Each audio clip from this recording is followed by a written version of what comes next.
Please listen very carefully, because I'm going to tell some details. These are the details.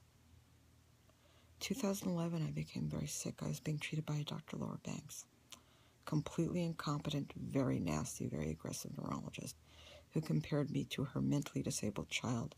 Instead of her mentally disabled child could play the piano, I could be cured from a genetic disorder. That's not even medicine. So I go bounce around to different doctors. I go to a Dr. Scott Schniederman. But unfortunately, he's not taking this seriously whatsoever. I see Dr. Wesley. I see, Bernard. I mean, just name doctor after doctor. I see Gregory Tapson. Okay. Well, under the care of Gregory Tapson, I hire caregivers from something called Choice Home Health Care. Everybody in the goddamn office is sleeping with each other. They're all fucking each other. Fucking. Okay. Through Choice Healthcare, he's the medical director of Choice Healthcare, I meet a guy named Michael Chapman at Gregory Tapson's office. Dr. Gregory Tapson. Remember that name? So I deteriorate. And while I'm deteriorating, somebody named Catherine from Schniederman's office drives me to a hospital where she has a goddamn meltdown and discloses to me that Schniederman is getting his nurse, Lily, high as a kite. But Lily and Catherine are sleeping with the same person. Catherine's sleeping with the baby daddy of Lily, who she claims, alleges, that Dr. Schniederman is giving her drugs, is keeping Lily all high. Okay, so now Lily is gossiping to Nancy in Bernard's office. Oh, we've never seen anything like it. We've never seen anything like it. So I nearly die that afternoon. And the doctor in the emergency room tells the girl, you need to pull your crap together. This girl's very, very sick. And he tells me to get to a university hospital immediately. Well, of course I have to fire this totally incompetent girl who's screwing her best friend's baby daddy, but she was the front desk person at Dr. Schniederman's office. Are you following?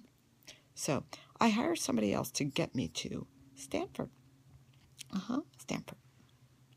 Now, the person I get to Stanford, she's so paranoid. When I get to Stanford, I'm admitted within 15 minutes.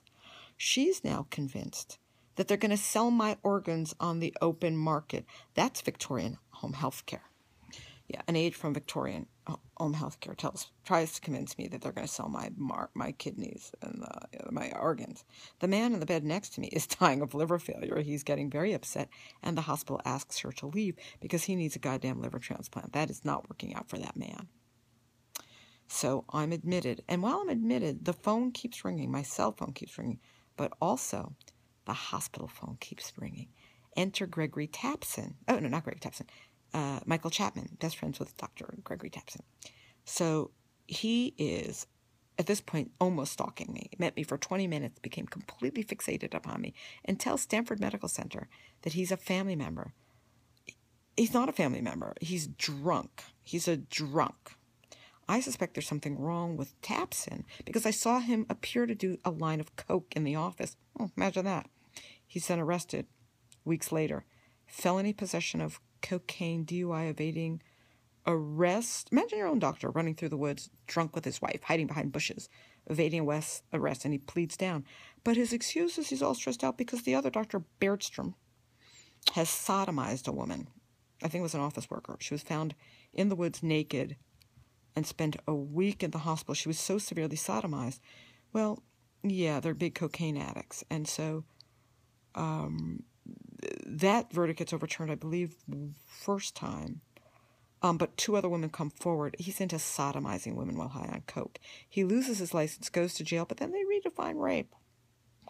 And I guess the sodomy didn't fit it. So he gets out of jail, can't practice again. But poor Tapson. So meanwhile, Michael Tapson does a big editorial defending his friend. But Michael Chapman is drunk and stalking me at this point. Stalking me. All drunk. I have all his voice messages. I go through all this nonsense. Then my own family shows up at the hospital. Who's this Chapman guy? I said, I don't know. I met him for 20 minutes, completely fixated on me. Yeah.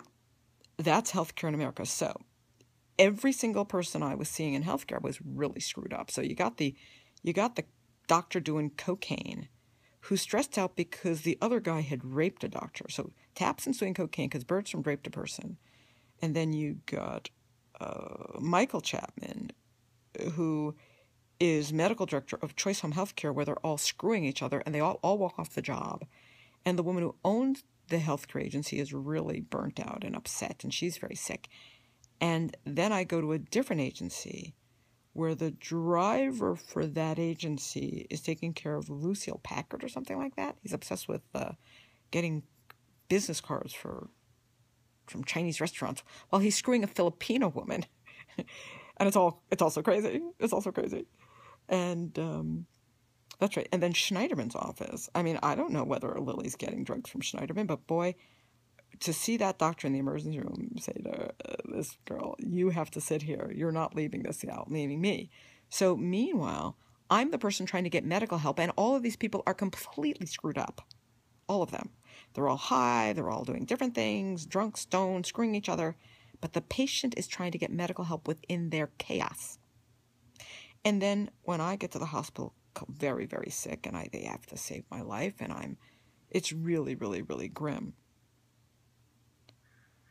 Then when I'm trying to keep an even keel about the whole goddamn thing, then I privately reveal, oh no, I don't reveal. I don't tell them a certain detail. And they assumed that maybe I was guilty of something, as opposed to somebody had threatened me. And it's like my healthcare went out the window. And so here I am at the end of my life, having dealt with every piece of shit in the community, every piece of scum. And that's your healthcare in America, in affluence, in 2011.